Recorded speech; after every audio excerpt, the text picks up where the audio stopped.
Makakapasok pa tayo. What is template? Inheritance in Blade and how can be used in a real-world application. Create a base layout that other views extend. Use common page elements like headers and footers. Avoid HTML repetition and ensure consistent UL. Real-world views. How can how can blade sections and yields be utilized to manage content in different views?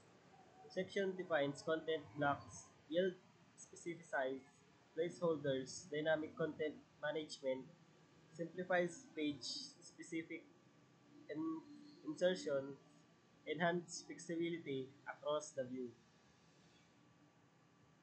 How do Blade control instructor make your code more readable compared to raw PHP? Use Blade's clean content syntax for control flow. Eliminate verbose PHP tags to reduce clutter. Create templates that are easier to read, write, and maintain. Recognize leadership's insight on readable code benefit.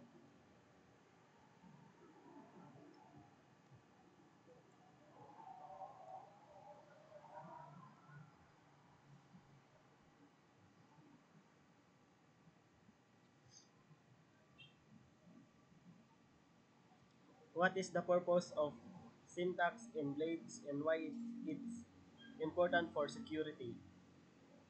Output data safety by escaping HTML entities, prevent prevent cross-site scripting, XSS attacks, ensure input does not break layout or security.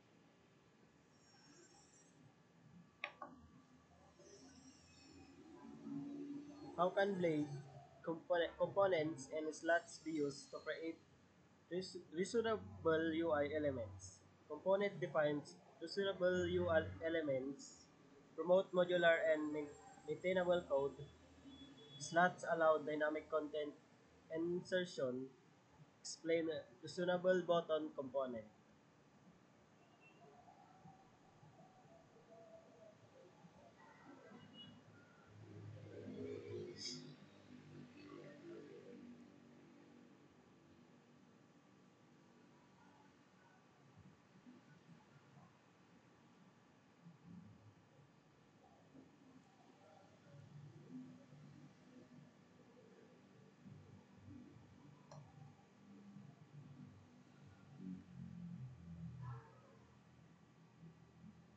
Yun lang, sir.